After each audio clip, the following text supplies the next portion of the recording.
everybody. Welcome, welcome, welcome. Shout out to everybody in the chat, guys. I'm waiting for more people to get in here since I started a little bit late. Welcome, everybody. While we wait, shout out to everybody. What are you guys drinking? I'm still drinking my coffee. I had a little bit of a late start in the morning. Uh, had quite an eventful day yesterday, y'all. I'm still kind of tired from it. Guys, let me tell you something, all right? And I know I never really talk about this, but I got to talk about it today. Um, as a YouTuber, this happens a lot while I wait for people to get in here. This happens a lot where you might be covering a story and like a celebrity contacts you, right? Or at least somewhat of a celebrity, I would say. And they don't like what you're saying or what you're putting out. And then they try to make you change the narrative, right? But especially if you've been doing this for quite some time, you know that you're like within the bounds of, free speech, keeping it cute, nothing defamatory. But if you feel some type of way about maybe the way in which things have been put out, it's okay to stand on that, right? Like, luckily, I'm not I'm not fan struck. I'm not like starstruck like that.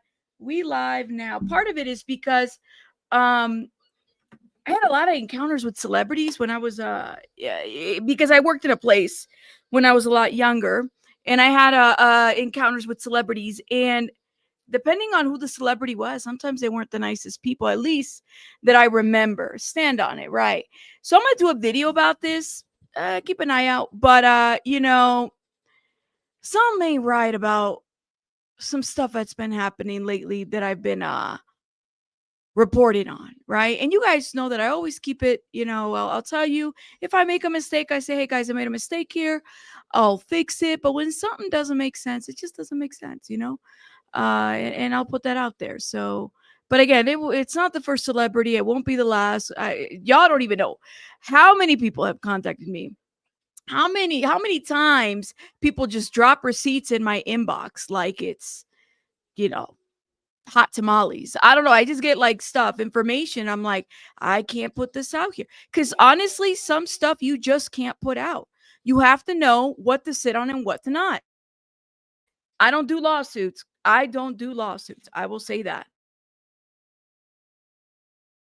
So when you do your due diligence, especially for those that are content creators, just note that, when you get out there, and because people will reach out to you and they will want you to put things out, you just have to know, do I really want to go to court? Am I really on that kind of time right now? I don't think so. I don't think so. I don't really want to wear a cute court outfit. People get caught up on stuff all the time. Anyways, let's get it together. Let's start with the first very short, somewhat story here. Hold up. My alarm's going off. Diddy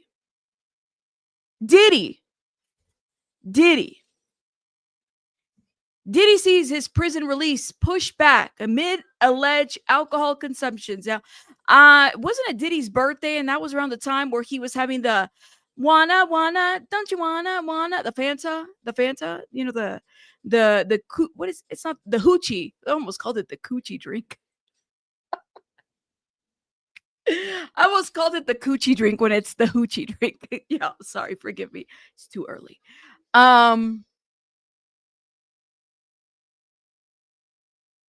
It's the hoochie. I know. I called it the other day. I was like, I almost called it the C. Yeah. The Pruno, sipping on that gin and Pruno. Yeah, that one, right? So, anyways, let me not get caught up, y'all, because I'm talking about lawsuits. So this is the drink that they keep behind the toilet, right? And it's like, it's supposed to ferment or something like that. Let me show you guys a picture of that. Give me one sec.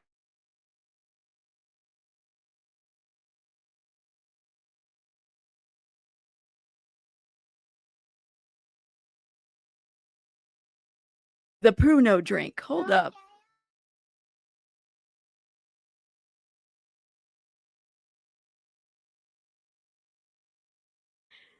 Pruno drink.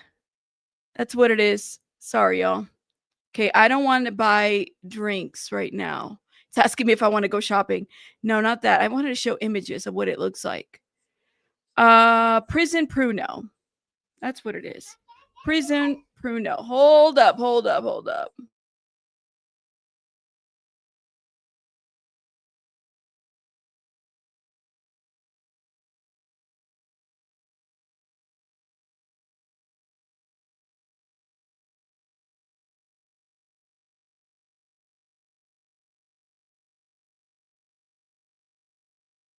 I wanted to bring a real picture. Here it is. This is what it looks like. It's called prison wine. It's an alcoholic liquid made from apples, oranges, fruit cocktail, ketchup, sugar bread, and possibly other ingredients. Pruno originated in prisons where it could be produced cheaply, easily, and discreetly. The Pruno drink. And they keep it behind toilet. Crazy, crazy. I can't do that. I can't do that. Give me 1 second.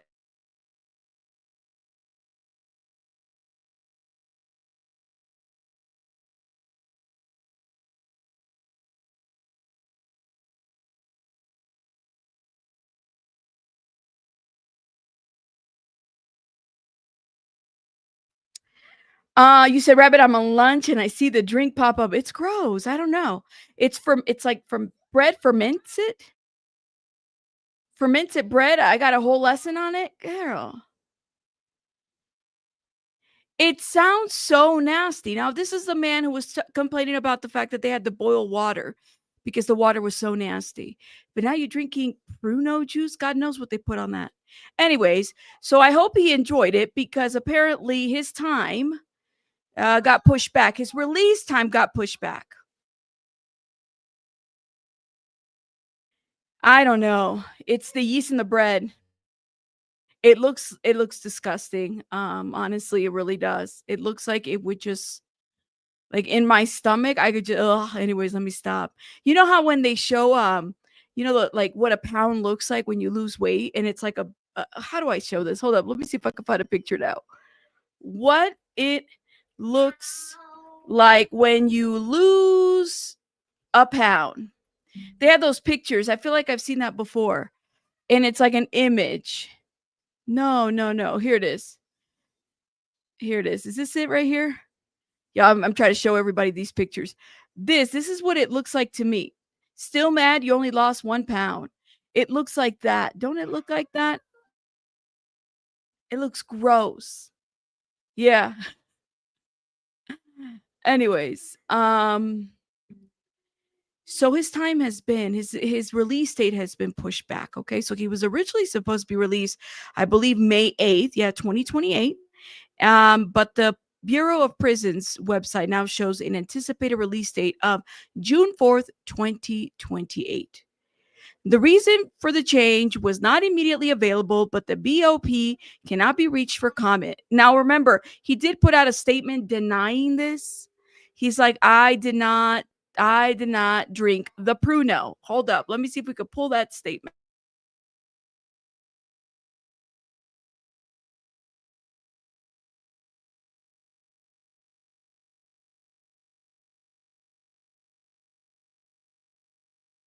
He said, I did not drink the Pruno. He said, Diddy speaks out after allegedly being caught and basically say he didn't do it. He didn't do it. The rumors claiming Mr. Combs was caught with alcohol are completely false.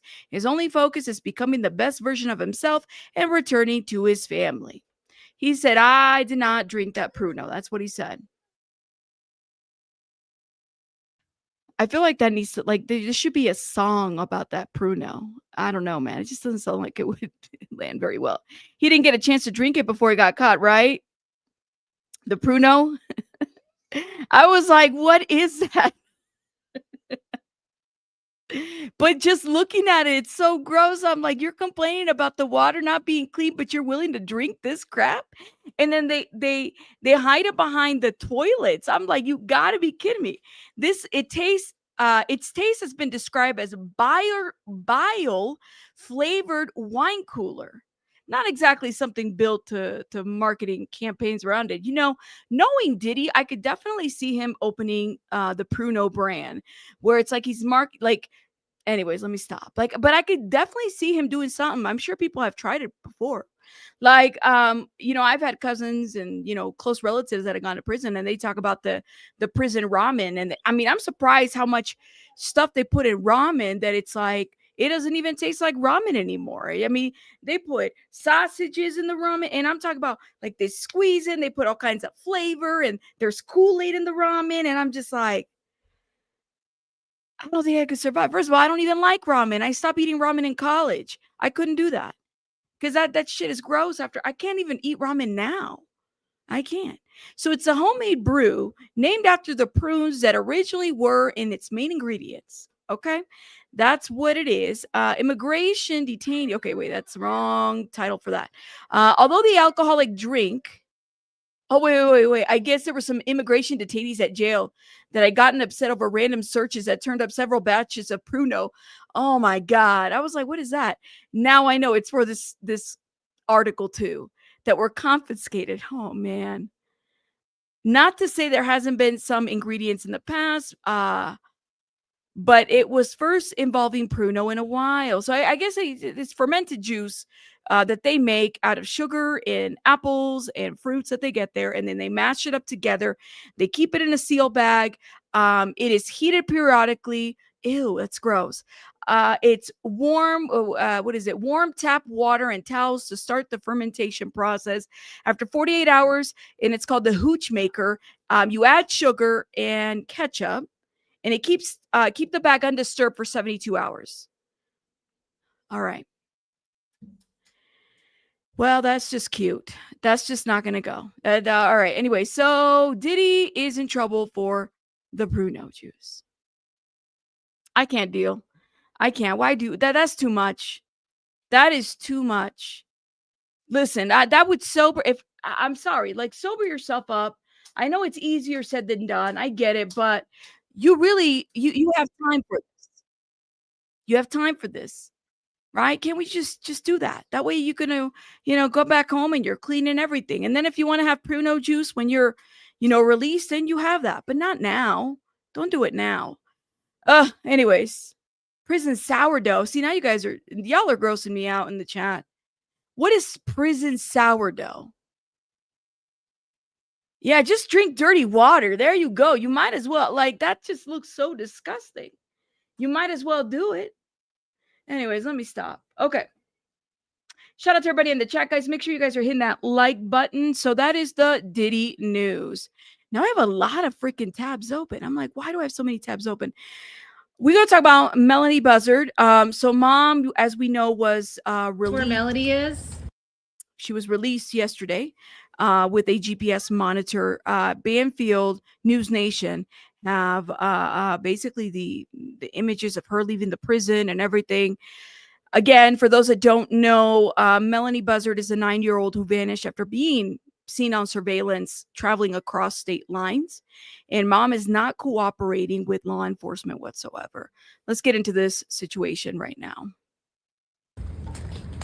Ashley, is Melodee okay? Do you have any comment? Where's Melodee? Is she in Utah? Ashley, do you have any comment?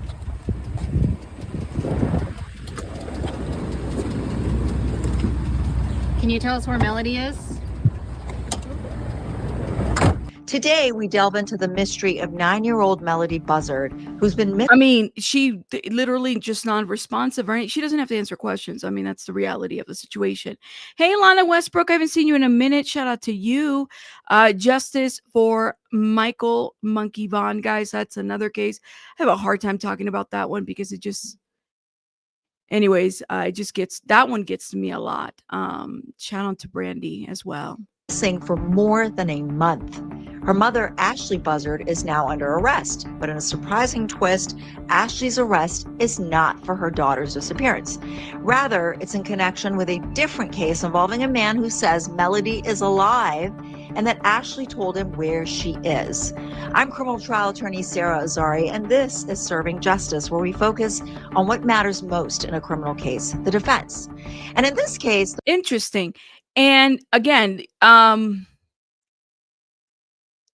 there was attorneys. There's one attorney that I remember that was being interviewed during the week, who was talking about the fact that, she doesn't have to cooperate with law enforcement about her child. I'm like, what? Okay, I guess not. The question is, what exactly is the crime? It's about Melodee's disappearance, but what is her mother arrested for? It's very multi-layered for sure. Now, let's take you back to early October when Melodee went on a road trip with her mother, Ashley. This surveillance video shows the two at a car rental office on October 7th. And during the trip, police say Ashley switched license plates on the rental car and wore wigs, possibly to avoid detection. Nothing. As for Melodee, police say she was last Nothing's suspect of that, right? Switching plates, that's a normal thing you do. I've rented cars before. Never occurred to me to switch plates, but hey, whatever. seen on October 9th on a surveillance camera near the Colorado-Utah border. And when her mother Ashley returned to their home in Lompoc, California, Melodee was not with her. Police have been investigating the little girl's disappearance for weeks. They say Ashley has not been cooperative with law enforcement. The mother was even seen tearing down missing posters of her own daughter. Yes. Very strange, I have to say. As October turned into November, with still no progress finding little Melodee, things started to get even stranger until November 7th when Ashley was arrested. The charge, violating the personal liberty of a man named Tyler Brewer. What? Who is Tyler Brewer? And what does he have to do with any of this, if anything? Tyler Brewer tells News Nation that he's an acquaintance of Ashley's. He says he had been going to their Lompoc home to check on her and help her in the search for Melodee. But during a visit on November 6th, Brewer claims that Ashley became visibly distressed. He says it started after she shared information that she apparently regretted disclosing to him.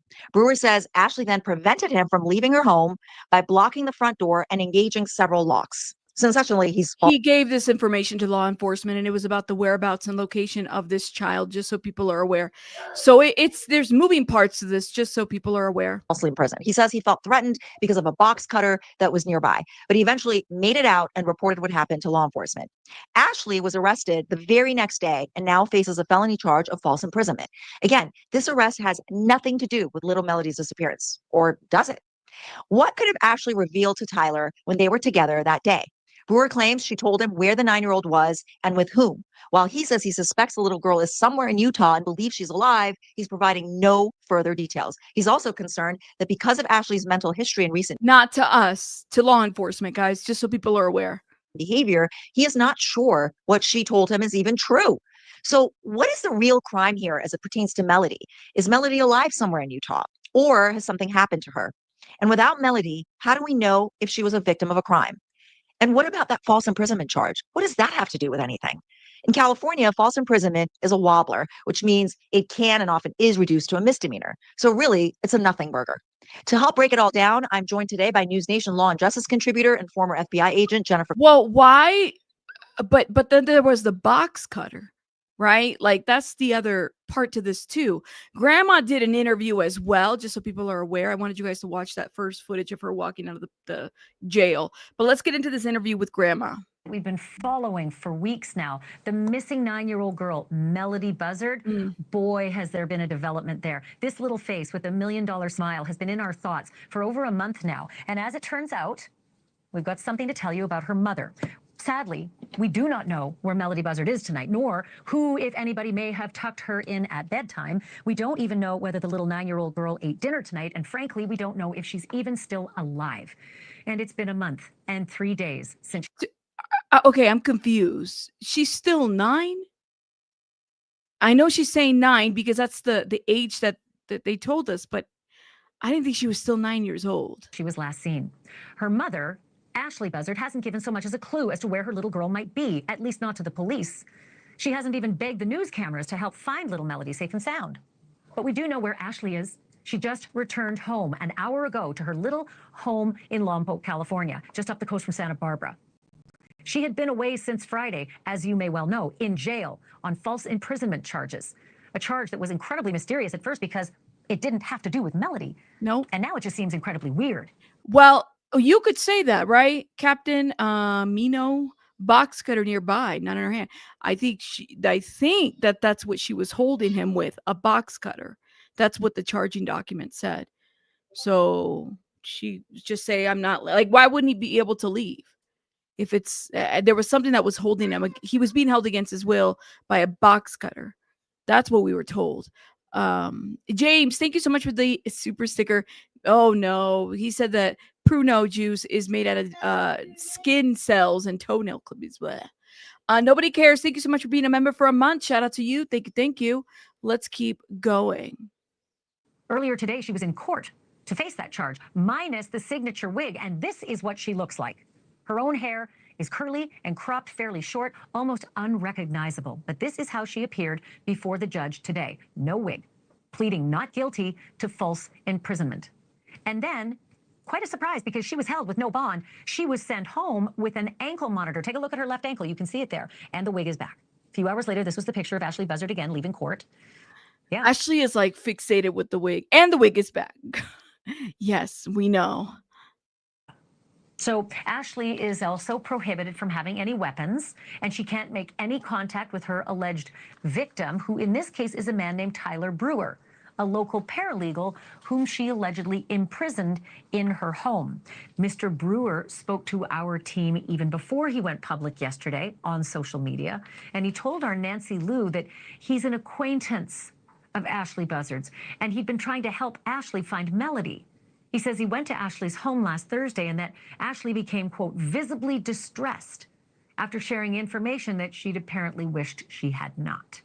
Mr. Brewer says that Ashley told him her daughter Melodee was dropped off in Utah, and says Ashley even identified the person with whom that child was supposedly left. But yeah, with who? You said, I still think she hid that little one.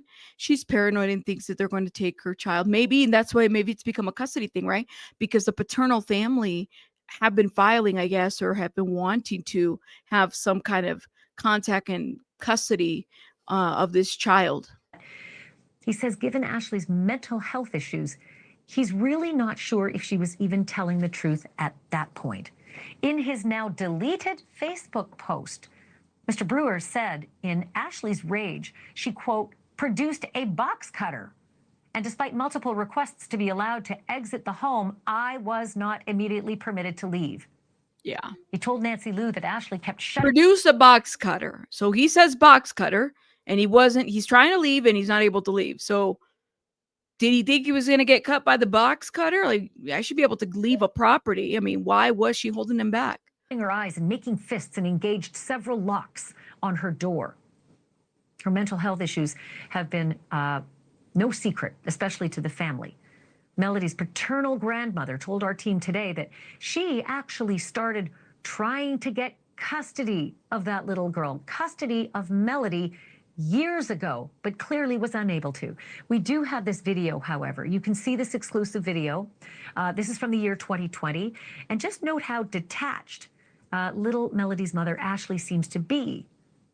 Right back then, Melodee was just 4 years old, and Grandma was filming and making all sorts of fun jokes, but Mom wasn't doing much. I'm going to stop here and bring in Nancy Liu, who's been working this story nonstop, and she is live in Lompoc, out in front of Ashley Buzzard's home. So, Nancy, just about an hour ago, you've been keeping watch, and there was activity at the home. Tell me what happened. Mm-hmm.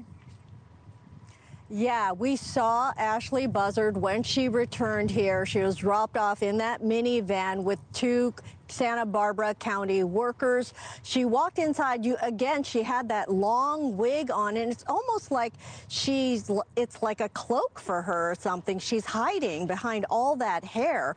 But she walked in, didn't say a word. Of course, we're yelling, where's Melodee? Do you have any comment? She had said absolutely nothing. We saw that ankle monitor on her left leg. I mean, she's not going to respond. People are yelling at her. Where's Melodee? Where's Melodee? Have a good day at work, Cheeks. Shout out to you. I don't think she looks detached. She's getting gunk out of the pumpkin. Maybe she smiles and takes a picture with Melodee. Yeah. It's a lot of assessments that people are making. I mean, you could say that her looks have changed. Her physique has changed. I do wonder, though, who did she drop off this child to in Utah? Or did she? I'm reading that part. Apparently, this room was locked on the outside of the door. We should at least see the photos of the door. Look, there's the door right there for Liberty's podcast. But we don't, from the outside and the inside, it looks like we got locks, right? So she walked inside. She locked the door. We've seen no activity inside. There is a light on in the living room area, but we've seen no activities inside. So she's definitely in hiding, and the neighbors are all on watch, waiting to see if there's any activity at this home, and we have not seen anything. So we shall see if she ventures out in the days ahead. But for now, Sure. she So, is home, listen, and she seems to Nancy, be in I'm hiding, shocked. Ashley.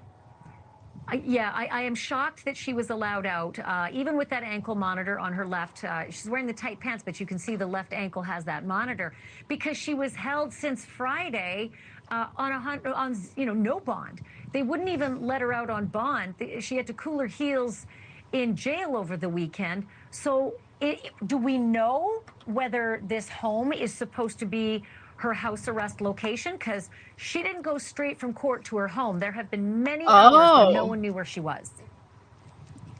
Yeah, she was gone for about 3 hours. We saw her leaving the jail. It took a while to do the paperwork, to get her outfitted with that GPS monitor. We don't know where they went for about 3 hours. We thought they'd be coming straight here to Lompoc, so we don't know if they went to do more procedural stuff while she's out. For this pretrial. Yes. Her pretrial hearing is coming up. I still haven't changed my opinion about allowing her to leave if she's not cooperating with letting people know where her child's at. What makes you think she's going to cooperate with a monitor? Yes, they have searched it already. They had a search warrant. Art Deco says, I was a deputy sheriff and worked jail. Pruno is anything fermented. Never heard of nail clippings. I'm pretty sure James was joking.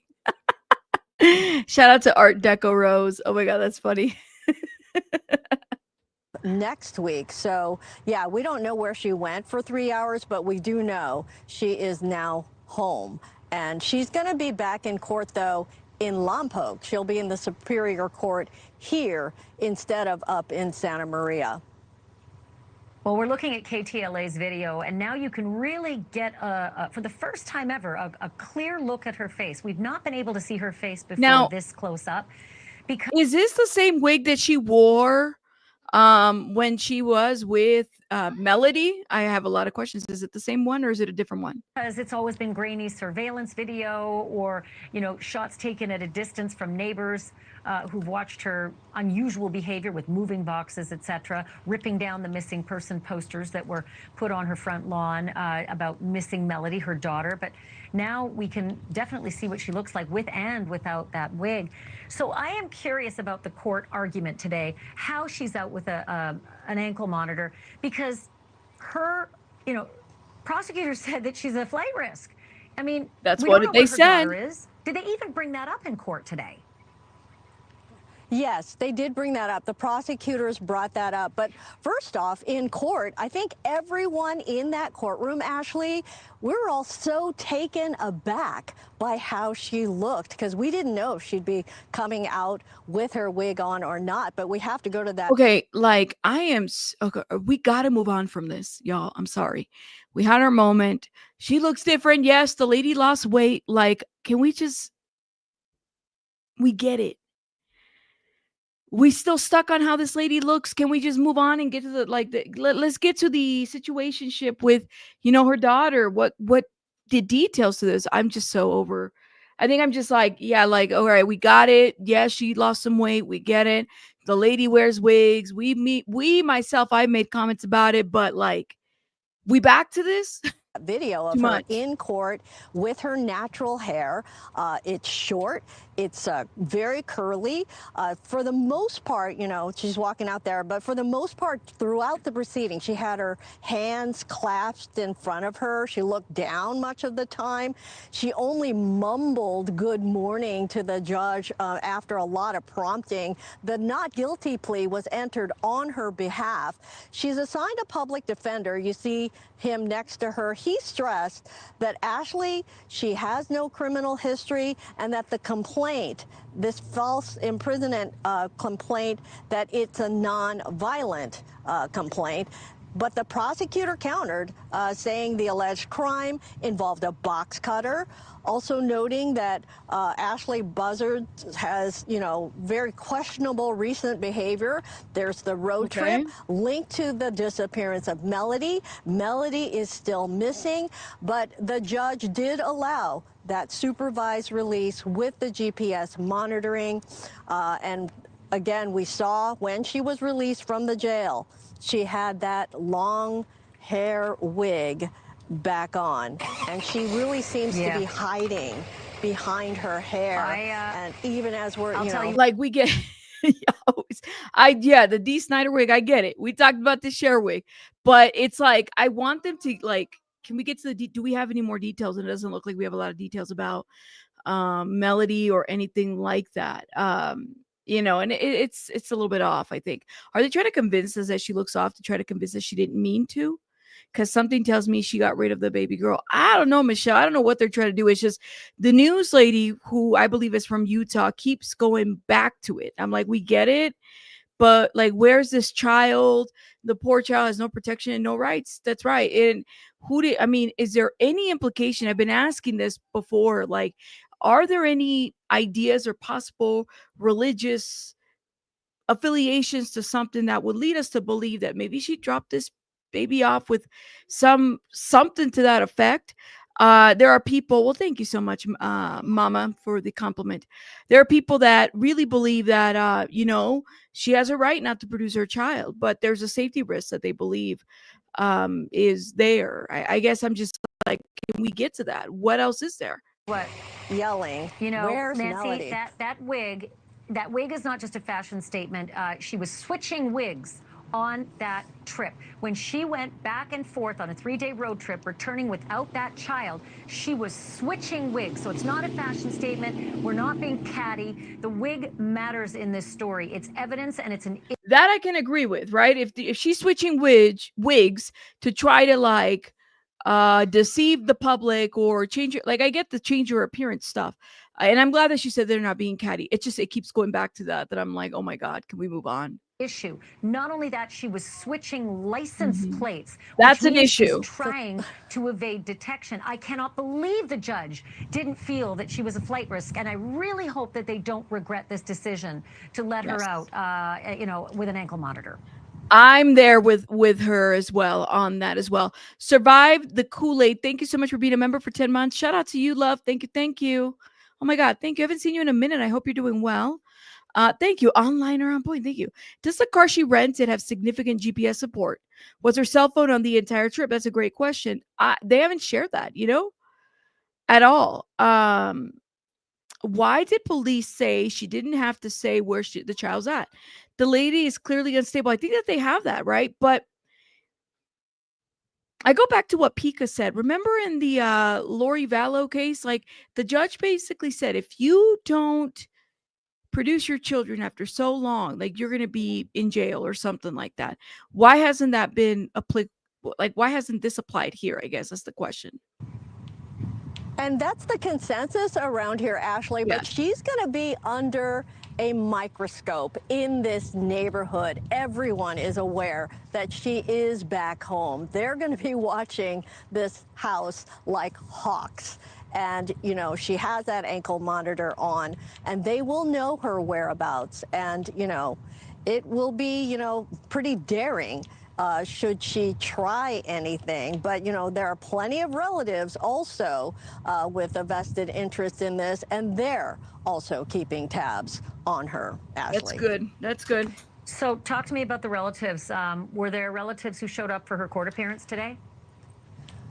Yeah, quite a few relatives on the paternal side of the family. Melodee's paternal grandmother was there, Lily Dennis. I got a chance to chat with her at court. And, she talked a bit about the history of knowing Ashley, always knowing that she's been, a strange and different person who seemed unbalanced. But she was very angry, like you, that the judge allowed Ashley to leave and be under supervision. I would be too if I'm paternal and I've been trying to get custody of this child and you just let her leave unsupervised when, in my opinion, you're not cooperating when you're not telling law enforcement where this child's at. That's just my opinion, though. Its release, and she said she didn't even recognize Ashley Buzzard in court. But take a listen to what Grandma had to say. They let her go, and they didn't even write anything about the baby missing on that was a prosecutor. Yeah, so I'm really mad. Honest to God, I don't understand the law. She's been like this all her life. She has a record being in the loony hospital in Camarillo twice. What are they doing? I knew that she was an old lady. He said in the loony hospital. Oh, this is paternal. This is paternal side of the family. I knew ever since the first time I met her. I knew something was wrong with her. Okay, so Grandma's not only angry, she's worried. I mean, her primary focus is Melodee. She wants to find Melodee. Like much of the country, where is Melodee? She has to be out there somewhere. And, you know, they're trying to keep hope and positivity alive. Boy, I'll say the primary focus is finding the little girl. At this point, let's all hope that she's okay and that this woman, you know, disappears from all of our lives. But I'll tell you what, if she does appear, there's going to be some issue with who's going to care for this little girl, because this woman has displayed some of the most bizarre, intransigent behavior.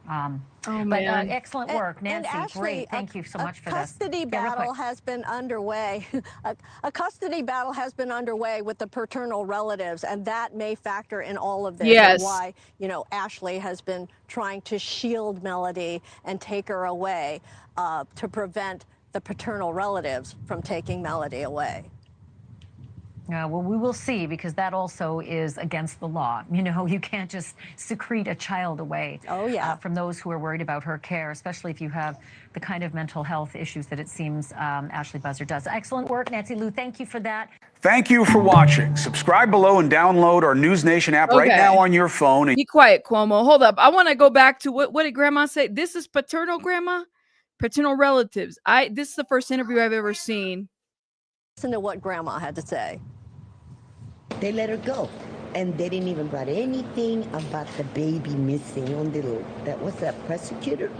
Yeah, so I'm really mad. Honest to God, I don't understand the law. She's been like this all her life.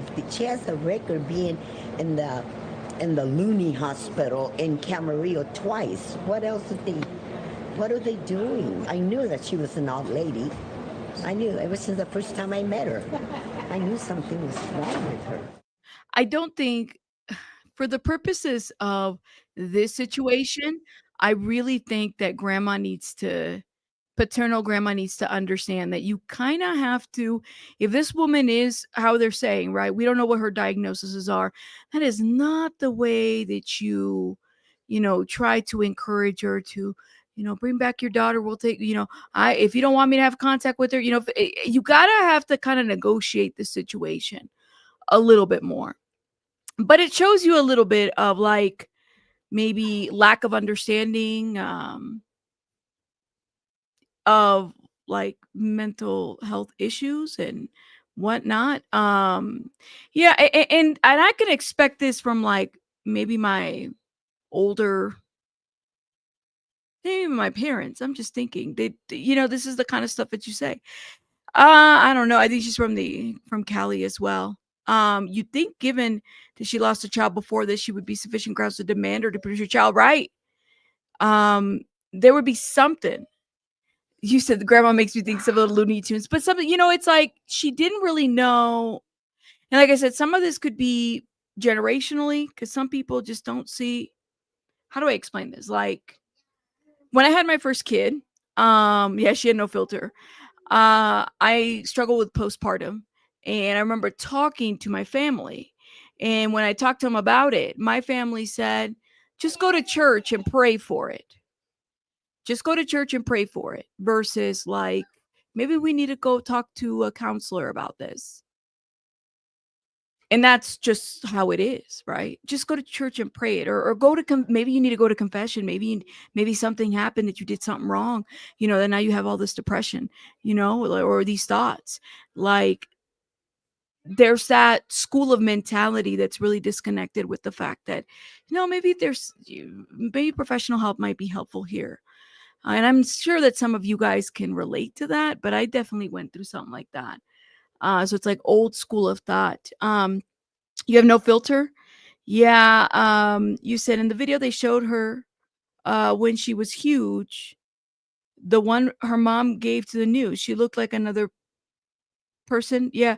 I mean, I don't know her to say that she's necessarily detached. To me, she's gutting a pumpkin. So I mean, she's engaging in whatever activities. We just don't know her. Like, I don't know what her. Well, I could probably agree that she has a very flat affect. Maybe I'll give you that. Her affect is very flat.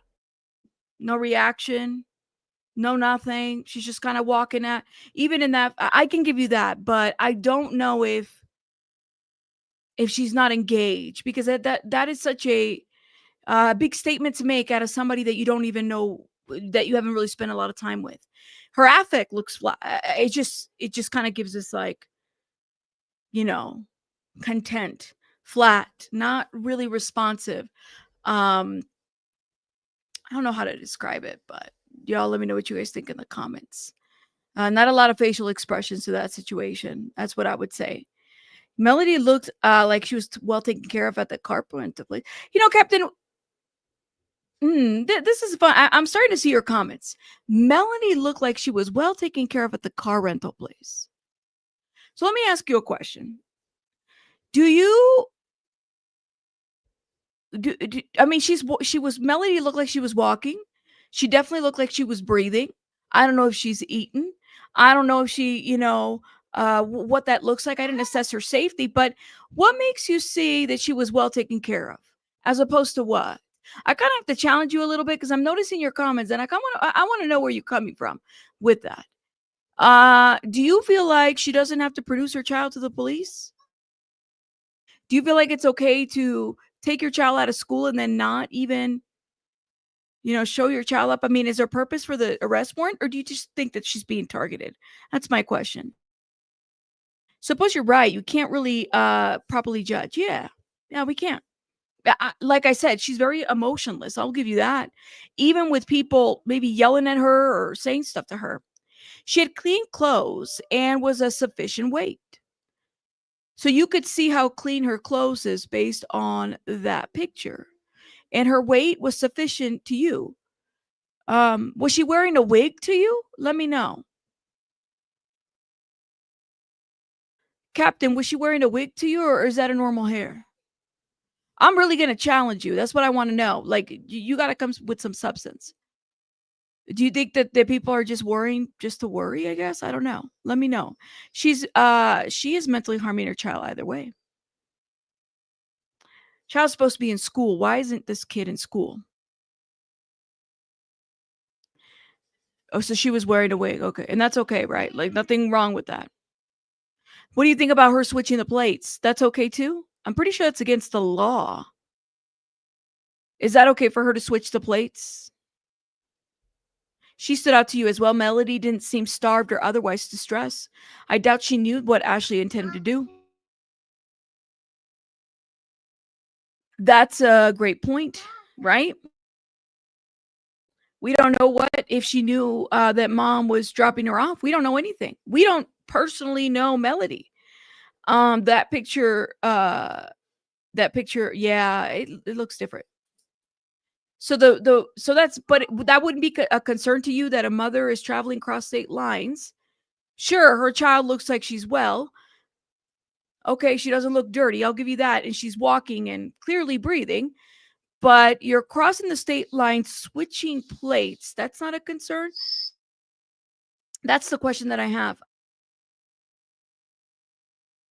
Give me one sec, guys.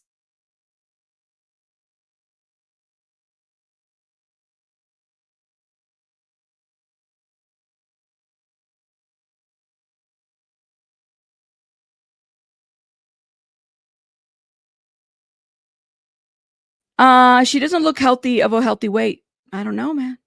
I think it's important to kind of question it. Switching plates is against the law for sure. Yeah, I'm not going to switch the plates while I'm driving my child across state lines. And then go into a different rental cart. I don't know how I feel about that. Definitely illegal to switch out plates in every state. That's called consciousness of guilt evidence. She's concealing her actions because she knows what she's doing is something illegal. But why? It would be one thing if she's driving across state lines, wig, whatever. She's driving with her child and she decides to drive her child and drop her off at a, church camp or a family relative. But you're literally trying to conceal what you're doing based on changing license plates. This is the first time, this isn't the first time she left the state when the Mesa family was trying to gain custody of her. So why is she having a hard time sharing custody with the father's family? What's the issue? Did they do something to this child? I mean, that's what I want. What is the issue? Why can't she share custody? I mean, I don't get it. I mean, what's the big deal? That's her paternal grandparents. There's a great deal of deception in the behavior. Yeah. So I don't know. I mean, we can go back and forth about anything and everything, but I don't know Ashley personally. I just want to know what is the big deal? What's the big deal with her having contact with her parents, her grandparents? They're trying to take Melodee away from her. I mean, do they have reason to if she's not attending school? Do they have reason to if she's not attending school? I think so. That's just, I mean, that's the thing, right? You can't keep a kid truant. I think that they have reason to be concerned. I mean, we get at people for not being concerned for their kids. I'm just saying. Let me know what you guys think in the comments. Probably should be away from her. I think I heard the custody battle was years ago. That's what I thought too, Shaby, as well. Anyways, moving on. Y'all are entitled to your opinion, but I'm going to push back if something doesn't make sense to me. I think that this is all very odd, and the police have assessed the situation to be high risk, and I kind of agree at this point. There's no reason why she needs to alienate her child from school. Number one, school. We don't even know if this child's eating every day. I'm just saying. Sometimes kids only get their meals at school. I've said this before. Number two, what's wrong with her having contact with her paternal side of the family? Why can't they share custody? I don't know. Just a thought. Okay. Father passed away. P. Lola's father passed away. We don't know. That was the question that I asked too about the religious stuff. We don't know about the religious stuff. Mom wasn't picking up her schoolwork, but I guess there's no truancy laws in California. I think that they removed the truancy laws. And you're right. Like, she wasn't producing her kid, and they were doing like homeschool or some stuff like that. So there's that. You guys are entitled to your opinion. All right. Let's talk about, so Law and Crime did a piece on Jacqueline Mimi Torres. Oh my God. The Carla, we talked about her yesterday. This is the child that was essentially starved, zip tied. Her body was put in an abandoned house. And this is mom's boyfriend who was complaining about being, arrested, gently and lightly thrown on the ground. I was going to turn myself in. Why you do that to me? I was going to turn myself in. That's what he was saying. I was here for it. Shout out to those officers, okay? Because people like this should not have any kind of comfort or anything. Oh, they got him. They got him good. Law and Crime did a really good piece where they actually got the mom and auntie. So what happened was they arrested mom and auntie first, and then they got him. There was an arrest warrant for all of them. They were on the run. They got mom and auntie, and then they got him later on. Let's get into this. Stop, my dude. Messed up is putting it lightly. The shocking moments. The suspects are taken into custody, one behind a vacant home. Okay, I'm going to try to go right to the footage, because look at this. They came and got the dogs. All right, so he's not here at all? We can check, right? Is Jacqueline here? Your sister's here? Where is she? Okay. Now, before I show you all the new body camera video that Law and Crime just acquired from police in Connecticut, let me remind you what these suspects are accused of. This is Jacqueline Torres. She is the victim in this story. Her family, her friends, called her Mimi. She was just 12 years old. On October 8th, police say they found her body in a container behind a vacant home in New Britain, Connecticut. So now, sad. what law enforcement have learned since her body was found, it's sickening. Jacqueline likely died in the fall of 2024 A while year. her family was still residing in Farmington. Evidence indicates that Jacqueline was the victim. Her bio father, okay, again, I'm not a defender of that because I feel like he kind of checked out because, you know, he's got his own family and he just couldn't. He said he had filed custody for her. He did, but missed 3 court dates. Let's not forget that. Victim of prolonged physical abuse and malnourishment prior to her death. That was a news conference per WTNH TV in Connecticut when law enforcement dropped a bombshell that they believe that young girl, Mimi Torres, was dead for roughly a year. But her mom, her aunt, and her mom's boyfriend allegedly hid her body until they decided to put it behind that vacant home weeks ago. So now, sad. according to arrest warrants that we obtained here at Law and Crime, police say that Jacqueline Torres was starved, zip-tied as punishment, and left to die inside her family's home in Farmington, Connecticut in the fall of last year, allegedly, again, at the hands of her mom, her mom's boyfriend, and her aunt. Her body was allegedly hidden for months in the... And you know what's crazy is the auntie is Jacqueline as well, named after this child. Basement of their home. Now, this is that vacant home where her body was found in New Britain. The smell was so bad that investigators say the adults in the home, they actually started staying at hotels. They allegedly moved Jacqueline's body to a storage bin lined with trash bags, sheets, and even white powder to try and mask the odor. In putting this story together, I put KARLA Garcia's name into truthfinder.com, and it told us a lot about her past. When we typed in her name, we saw people she was associated with. One of the associated names that came up was Jonathan Nanita, who is one of the people accused in this terrible case. We also saw... This is mom at court, but I promise you, when she was arrested, she wasn't doing all this, okay? Just so people are aware. I want us to get right to the point where they arrest her, because this, I cannot with this lady. I cannot. Her criminal history. And it turns out back in 2018, she was convicted of third-degree assault. She spent a year in prison and then was sentenced to 2 years probation. At Law and Crime, we partner with Truthfinder. We use it, just like you're seeing here, to do research on the... Okay, so let me see if I can get out of the infomercial. In New Britain, we're saying that they knew who was responsible, and this was before law enforcement had named the suspects. Where the is my niece?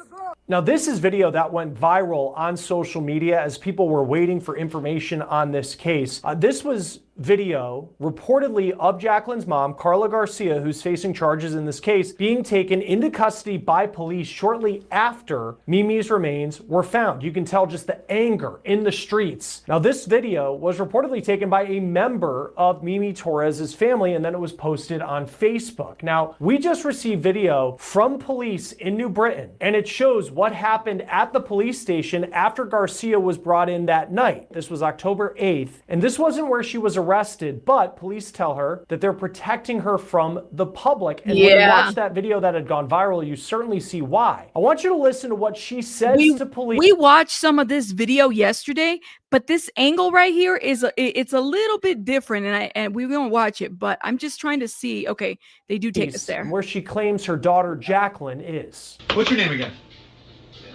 Melodee Garcia. Miss Garcia. I just wanted to talk to you quickly because I'm Barcelo. They call me JB. You've been here for a minute, I know. I've been here for a minute. I wasn't out. You're good. I wasn't out there, so I hear that it was kind of like a hostile situation, and maybe you wanted to get out of there to a safer place. Does that sound right? All right. As of right now, you are not under arrest. We brought you here to get you out of that dangerous situation and bring you somewhere safe. I'm not safe. Well, I'm saying right now you are. But if I leave her, I'm not safe. Right, I understand what you're saying, but you're not under arrest. I want to go because I'm not going to be safe. Okay, you don't have to leave here, but I just want to make you aware. Yeah, she recognizes him. She knows him.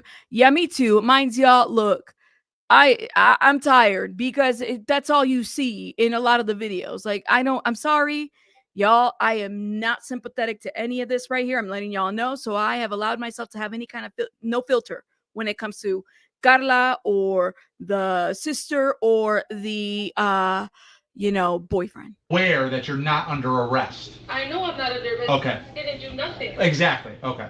I just want to make it clear. Yes. Okay, thank you. If I did, I would tell you. I really don't care. I'm ready for anything. We would like to talk to you, but... Just talk. Okay, good. So just hold on for like 2 seconds, then we're going to get you right out of the box. You better go get them. Okay, you're going to give us all the names, okay? And then we'll figure it out. I will, because if them niggas come on me with guns again... Yeah. Okay. I have kids. Okay. Yeah, we'd like you to bring you upstairs. Drop my kids off? Uh-huh. That's where they went. Okay. If something happens to my kids, I'm gonna really have a, like, anxiety attack. Where's your kids now, though? If something happens to my kids, I'm really gonna like have an anxiety attack. You are not the mother of the year. What are you talking about? What house? White Street. 157 Dwight. Yes. Okay. That's where they all are? Because I remember. I just put it out over the air to have someone go check. Okay. How many kids are over there? 5. 5 kids? I have 5 kids. 5 kids. All ages? How's the oldest? Who's the oldest? 12. 12 is the oldest? Okay. Jacqueline. Now, there you hear KARLA GARCIA claiming to police, right to their faces, that her 12-year-old daughter, Jacqueline, is at a home on Dwight Street in New Britain. And that is allegedly a massive lie. Now, the tone in her voice stands out as if she's the victim in this case, as if she cared. Jackie, her oldest wasn't there. Her oldest has been gone. About her kids. But remember, police believe that Jacqueline, her daughter, had been dead for roughly a year, and Garcia allegedly was in on hiding her body. Now, here are the mugshots of the people who are facing charges in this case. KARLA GARCIA, who you just heard from, she is Jacqueline's mom. Then you have Jacqueline Garcia, that's Carla's sister, and Jacqueline Torres' aunt, and then a man named Jonathan Nanita. That is Garcia's now ex-boyfriend. Yeah, so that's where he got those bruises and injuries, and the mugshot is from that little handling that they did to him. Listen, I'm not a skinny girl, but come on, she can find a shirt that fits her. So soul power. Right. You know what? My weight fluctuates. Okay. So I'm willing to donate to put a little bit more material on her, but she loves walking around with the crop tops. I think I've seen more belly than her face. I'm sorry. I do not like her. Now, you heard Garcia allegedly trying to mislead police the day after her daughter's body was found. Now, according to her arrest warrant, quote, Garcia originally told New Britain detectives. Yes, Vicky, we've been covering this. So for a year, the last time that bio dad saw this child was this child's birthday, and that was January of last year. Okay, she has not been seen whatsoever. So there's so much more to this, but they believe that she passed away in the fall of last year. That her daughter was fine in visiting a friend. Now, here's more of what she told officers before she was brought to detectives for an interview. Oh, God bless you. I only have 2, and it's a lot. We got a lot going on. We're going to talk to you, all right? Christ. I'm sorry to hear everything. You got a lot going on. I'm sorry. I don't want nothing happen to my kids for I did too. Of course. Of course. Is there anyone you want us to call to come down? There's her phone on her right now. Could you find my phone? Yeah, we'll look for it. Well, because we want to get you somebody down here for support. I need to talk to. I need my sister. What's her name? Jacqueline. Jacqueline what? I'm her sponsor. What's her last name? Everything up. Okay. Your sister lives on Kelsey Street? No, she lives with me. And no, they everything up. On Fairview? What's gonna happen to my sister? She's on parole. On Dwight? She lives over there? Tremont with me. Oh. Is your sister there? Yes. And they were trying to attack her. You seen it? Yeah, I got our whole shift out there, okay? Yeah, the whole shift's out there. Garcia told authorities that her children, they were supposed to be at a cousin's home in New Britain, but then police say they visited that home on Dwight Street and they couldn't account for one child, and that child was Jacqueline Torres. According to Garcia's arrest affidavit, detectives then told her in an interview they didn't know where Jacqueline was. Now, we don't have video of that conversation yet, but police say Garcia appeared surprised upon hearing this. I swear, like, it takes a lot of skill set for those detectives and police officer, because, you know, they're being nice right now, but they didn't have like a confession from her by then. They knew what was going on, but they hadn't said anything. So kind play to, whatever role she's playing, and then see if she slowly starts talking about what actually happened to Jacqueline. Garcia reportedly acted surprised, repeatedly asking, quote, "What do you mean?" She said all her kids were supposed to be at Dwight Street and claimed that they were there when she left. Now, when asked if Jacqueline could have been with a friend or dropped off elsewhere, Garcia said no. Now, that was on October 9th. 2 days later, on October 11th, police seemed at that point to have had enough of Garcia's story, and they responded to her house, where her sister also lived, and put them under arrest. Now, in the new body camera video that we have from police, it shows them also looking for Nanita in that home, but he's not there. But you can see KARLA Garcia on the phone when officers open the door.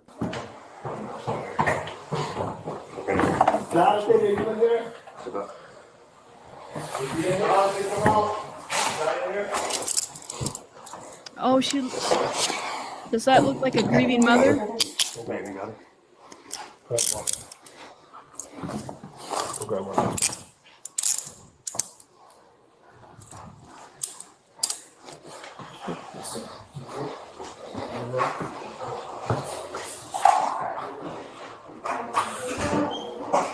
Police then search their home, and here is the body cam video of the first officer in the door who goes to arrest Mimi Torres' aunt, who is also named Jacqueline. How you doing, Jacqueline? I'm good. How are you? Oh, wait. Same It's person. me, yeah. Yeah. Turn around. Why? Put your hand behind your back. You're under arrest. For what? Hard. We'll explain to you. We'll explain that Can in you a grab second. my phone? Yeah, we can grab your phone for you. It's in the room. Here. No, not that one. I appreciate you being cooperative. Okay? This video is crazy. Y'all need to watch. I'll explain everything.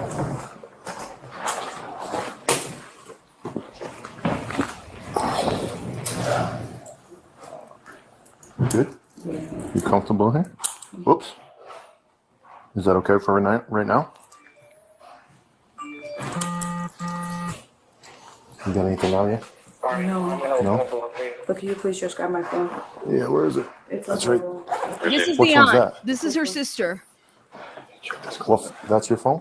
No, it's in my Oh, whose phone is that? That's my friend's. Okay. Hey, just have a seat. Good? Yeah, that one.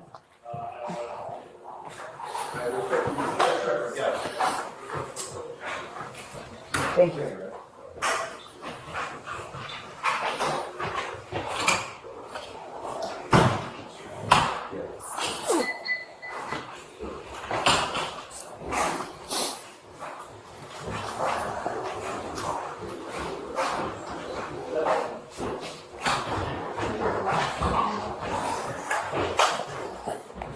Somebody took the dogs?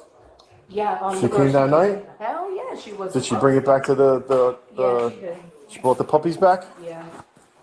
All right. You got shoes on, right? Yeah. Okay. Wait, it's gonna be cold, right?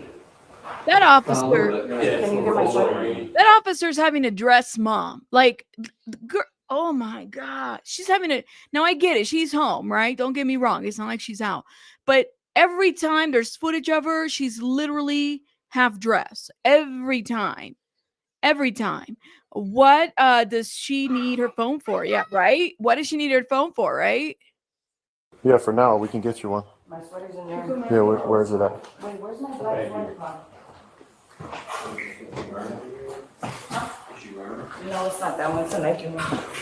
It's not. Yesterday, the password was Gretchen that she gave me. So it's the same stuff. Jacqueline, where would it be? Can I get up? Can I get up? Well, it's not in here other than the closet. What do you need? My sweater. Sweatshirt. I had some in my. Oh wait, check if it's on my sister's bureau. On the bureau?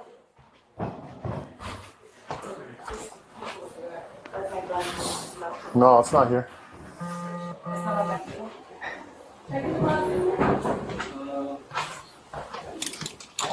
Can I just give you this red one? Is this all right? No. What do you mean no? What do you mean no? Now you're being picky. No, I'm kidding. Just put it over me. Yeah. Yeah. What do you, You want to like put it over your head? Put it over my head. I don't want nobody to see. Not one tear, guys. Not one of them crying for their kids or anything, okay? Good. Put it all the way down. In my pocket. Yeah. All right, you'll be In the good. front. What? Pull it in the front. Okay.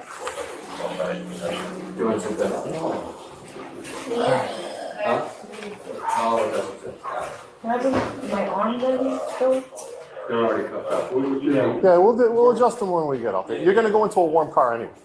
So yeah, we got heat in the car. I can't even. It's my. You got keys to lock the back door? No, where you lock it? Yeah, but where are the keys to lock it? My grandma. Yeah, he left. He was getting us some food. Okay. He left. I'm gonna hold your arm They're off talking about Nanita. He left. That's what they're saying. down so you don't fall, okay? Huh? What'd you say? No, that's fine. Yeah, because I don't want you to go. You got nothing. Careful, yeah. Just go slow when we get to the stairs. Soon enough, next week. Can I have my neighbor's door, please? You good? Just go slow.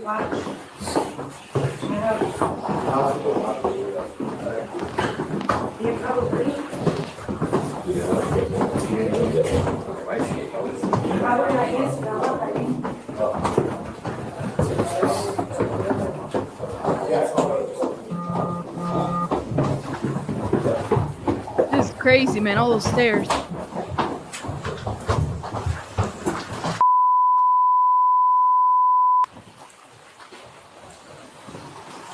So we're in front.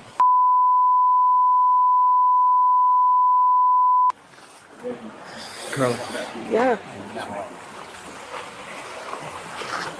I don't know where. Are we transporting any, or they're gonna do the whole thing? Here. Jacqueline, we'll go here. Hold on, I'm tall. I'm old and tall, so I'll give you more room. All right. We gotta let their asses freeze out there. Now you can just see the Garcia sisters, though shocked that they're being arrested, they're also very calm. They seem to believe that they're in control. They're even casual, smiling at the officers when they arrived at their house. Now the third suspect in this case to be arrested is... Yeah, you notice how calm they are. They're very talkative. They've been through this before. Yeah.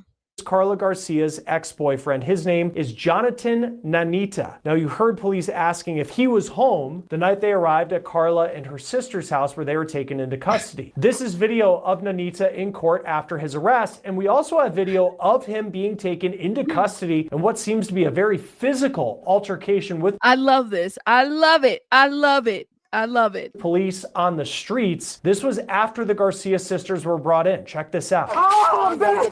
I'm sorry. Oh. Got a gun? Oh. Got his hands. Got his hands. Give your hands. Give me your hands. Give us your hands. Hold on. Okay, he's got it. Hold on. We got one leg stuck. Okay. You got cuffs? Anybody get cuffs? Hold on. Move My this. face. Pull him out. Oh, My face. poor guy. Hold on, put him in cuffs. Put him in cuffs first. My face. I know. My face.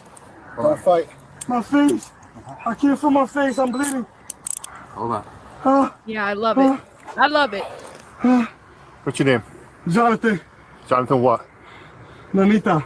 No, it's not. What is it? Jonathan Nanita. It's Jonathan Nanita, I swear. No, it's not. I know it's not. I love this. I love this. No, it's not. Ah. Want to pull him out? Ah. Pull him out. Hey, drag him to you. Ah. Drag him to you. Ah. Ah. One. Ah. Go to me. Sit up. Ah. Somebody give him a Band-Aid. I wonder how many times that baby got asked for mercy and she didn't get it. He should have gotten worse, period. A 12-year-old. This is what you get. This is what you get. Okay? I love it and I'm here for it. Yeah, I'll call this special now. Ah. Just use that.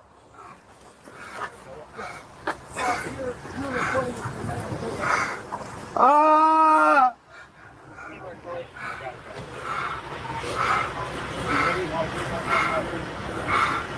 Look at me. Let me see your face. Oh, get him get the ambulance. We'll call medics. Why'd you guys kick me and beat me up? Give us your hands. I put you in handcuffs, dude. Dude, y'all beat me up. Oh. Didn't beat you up. Yes, y'all did, bro. Listen, bro, you'll get checked out. Don't you worry about it. Come on, bro. Y'all didn't have to do that, though. I was gonna turn myself in. Y'all didn't have to do that, bro. I was going to turn myself in. Didn't have to do that. You didn't have to do that. You guys didn't have to do any of that. For that. Should have turned yourself in a while ago. I was gonna say I was. You guys didn't have to do any of that, man. I didn't even do that to that girl, bro. I didn't. I'm over here trying to clear my name. You'll have your Thank you. Thank you. Shout out to the officer. I didn't even do that.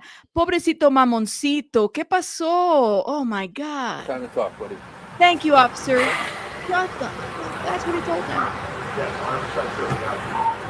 Love it. I'm buying all of them lunch.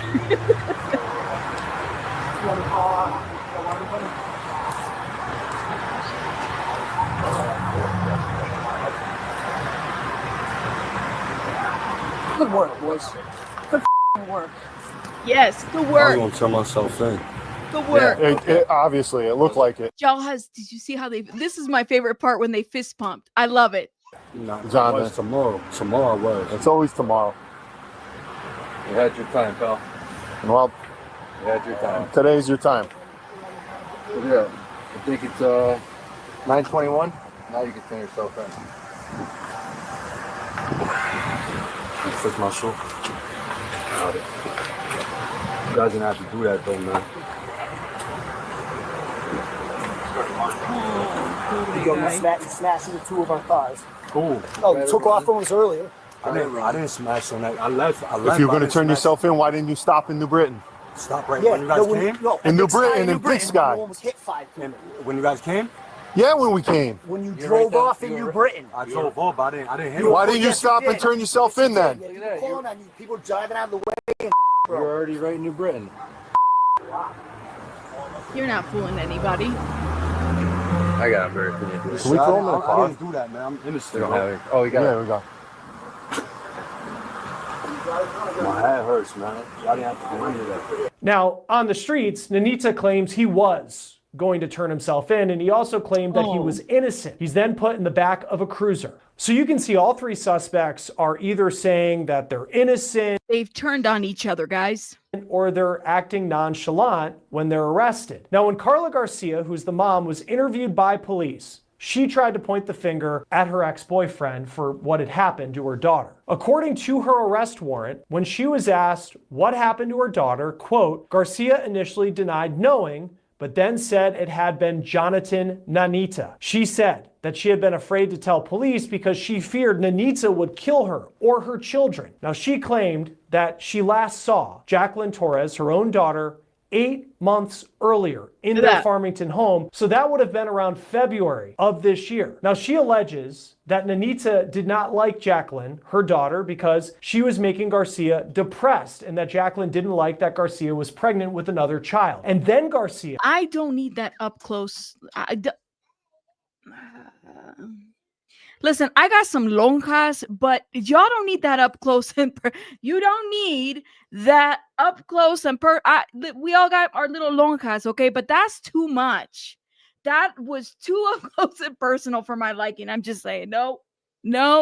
Presented a detailed, violent account of her daughter's death, which she says started when Jacqueline, the little girl, put her hands on her, the mom. Now, police say she told them in October 2024 she was arguing with Jacqueline on the stairs when, quote, Jacqueline threw her down a flight of stairs. Garcia explained that she was 6 months pregnant at the time. Garcia claimed that after Jacqueline pushed her, Nanita became enraged and attacked the 12-year-old girl. The affidavit reads, quote, Garcia stated Jacqueline was bleeding a little and she was still moving. Garcia stated Nanita proceeded to pick up Jacqueline and throw her down the second set of stairs leading to the basement. She told police that Nanita told her, quote, he had put Jacqueline in a bag and put expletive on her. Now, KARLA Garcia... Now, I do have the report of this, and it's been sitting on my Gmail, and I don't even want to touch it because I just don't think that I can. Like, I literally think I'm going to break down if I read it.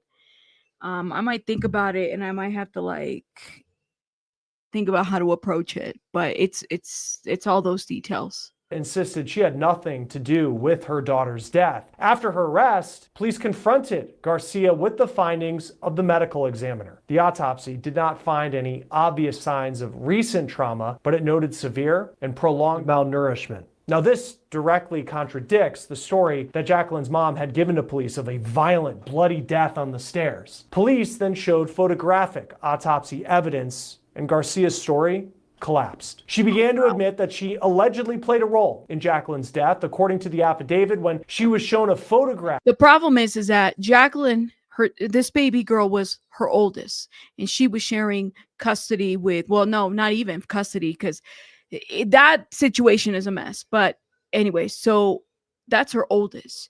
And this boyfriend, this Jonathan Nanita, was targeting this child, which tends to happen a lot, right? When they're not biologically yours, some of these, parents, step parents, whatever it may be, they tend to target a child. But then he has his children with her. So she was favoring him and allowing him to do whatever the hell he wanted with her. Like that's the problem. This woman chose that piece of shit over her child. That's what this is. That's what it is. Her kids with him were number one. God knows what these other kids saw. Of Jacqueline restrained and zip ties and lying on pee pads. She later admitted that she did apply zip ties to Jacqueline on 2 occasions after she was told to do so by Jonathan Nanita. Garcia also admitted that she was forced by Nanita to withhold food from Jacqueline. But then her story goes beyond just being allegedly coerced by Nanita. Quote, Garcia later admitted that she and Nanita would mistreat Jacqueline together because Jacqueline was bad. She didn't listen. She didn't respect them. Garcia went on to say that Jacqueline was doing things that she wasn't supposed to do, including striking other kids, going into people's cars, and having 5 boyfriends. Again, we're talking about a 12-year-old. 12-year-old. 5 boyfriends. 12-year-old. Okay? Here. And here's a mom who's being confronted with autopsy evidence, and she's blaming her daughter. Garcia then provided a new account, or should we say another account, I believe this is roughly her third at this point, about what happened of Jacqueline's death. One that was consistent with starvation, telling police, quote, they stopped giving Jacqueline food for about 2 weeks prior to her death. She stated that Jacqueline died sometime in her bed, but she wasn't exactly sure when. She said that Nanita moved the body to the basement and the smell became unbearable. So they then stayed at hotels with friends. She admitted that when they moved from Farmington to New Britain, which is a town over, Nanita transported Jacqueline's body. This is all according to police. Now, this is police body camera video from December 29th, 2024, when Farmington, Connecticut police responded to a 2024. She was already gone, guys. So we've talked about this body cam footage. Again, she's not covered up. Disturbance at the home of Nanita and KARLA Garcia. Hi, how are you? Good. Is everything okay? Yeah. We got a call. There's a lot of noise coming from your apartment. They're always calling. Okay. Everything's good though. Everyone's all right? Yes. Is anyone else home with you? Just the babies and my boyfriend. Okay. Is your boyfriend here? Yeah. Can I speak with him? Yeah. Babe!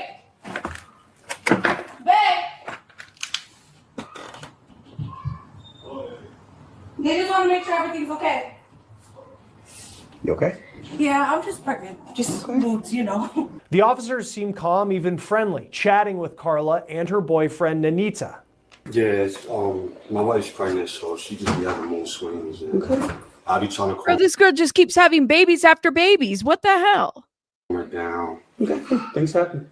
I'm at the end, so it's difficult. All right. Well, I haven't met you guys. She was already gone by then, guys. With you and get out of here, okay? Okay. Now, this interaction with police happened allegedly weeks after Jacqueline Torres was killed. Her body was allegedly still inside the house as officers were talking. Now, as KARLA Garcia gave her statements to police, which certainly changed multiple times, it appears that she is trying to pin things on her ex-boyfriend, Jonathan Nanita. And as she's doing that, he was giving his own version of events to police. Now, police say Nanita, who you saw being taken into custody very physically by police in New Britain, Nanita says that he admitted to moving the tote that was found behind the vacant house, but he framed it as he was just doing a simple favor for Garcia. Crazy. He told police, quote, Garcia contacted him and asked him to dispose of the tote that was outside her apartment building near the garbage. He drove to Garcia's apartment on Tremont Street in New Britain with his current girlfriend, then placed the tote in his truck, and per the instructions of Garcia, he drove to a nearby cemetery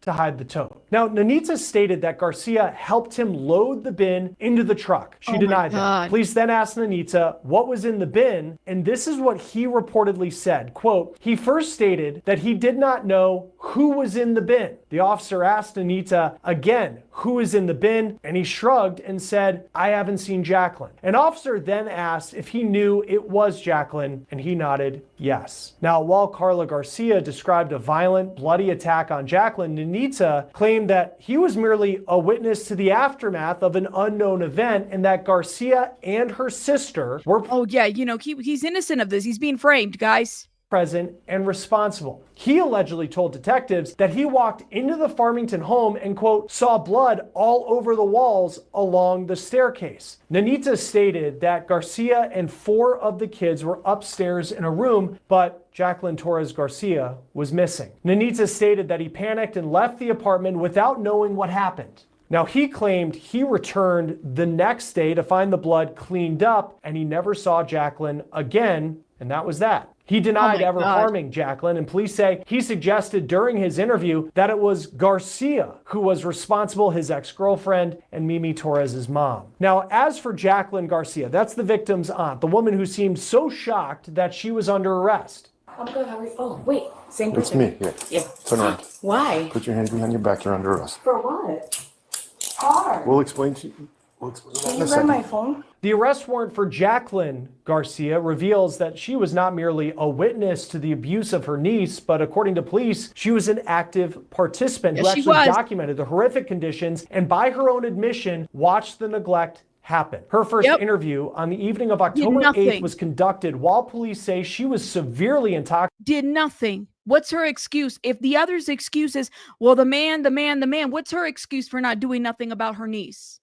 And that she painted a picture of a normal, happy family. But by the next day, during her second interview, she was sober, and police say she admitted that she had not seen her niece in a long time. Quote, Jacqueline stated that she had just found out everything yesterday, but admitted to not having seen Jacqueline in months. The interview took a turn when another detective entered the room and informed Jacqueline that her sister KARLA had stated that she was present for the abuse and took the photograph of Mimi restrained in zip ties. Confronted with this evidence, Jacqueline's defense crumbled. She began to confirm the horrific details of Mimi's life. Now, according to the affidavit, Jacqueline Garcia confirmed that her niece, Jacqueline, was deprived of food and made to stand in the corner. She confirmed that her sister, KARLA, and KARLA's boyfriend, Nanita, zip-tied Jacqueline as punishment and often kept her in the corner of the room where she would defecate and urinate on herself. Today, the medical examiner ruled Torres' all the other little kids watch this. Can you guys believe this, man? That was their sister.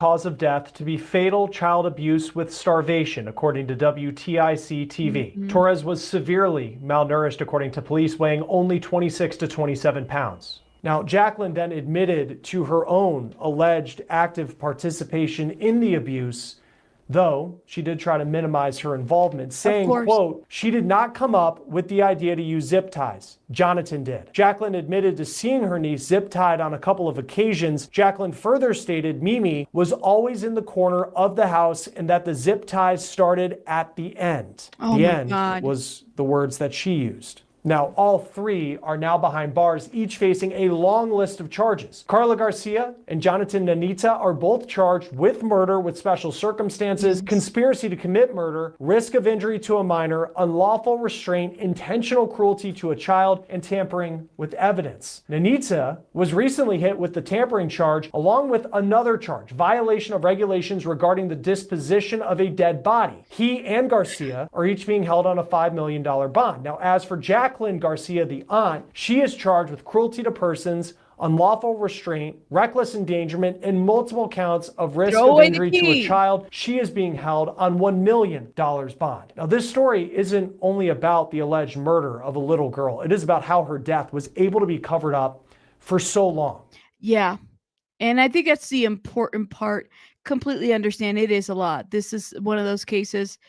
It's just it's a horrible case, y'all. It really is. And then she tricked CPS. Mom did. So CPS was calling for like a welfare check.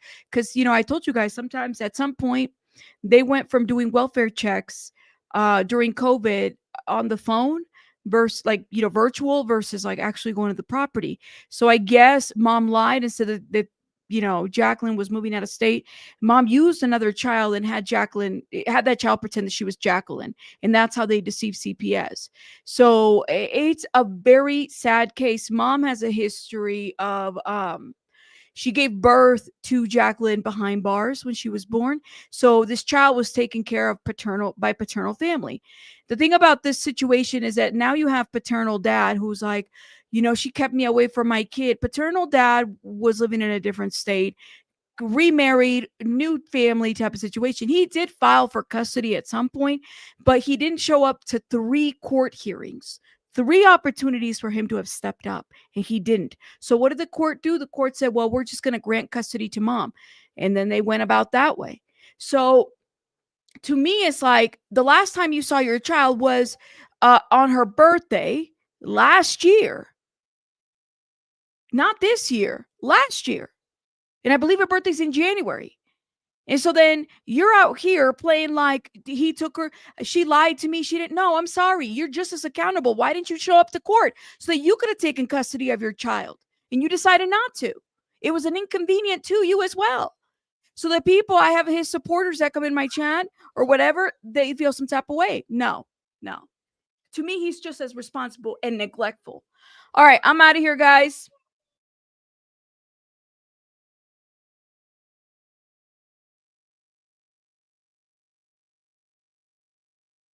I'm out of here, guys. I had to go tend to baby bunny. Sorry, I had to turn off the camera real quick.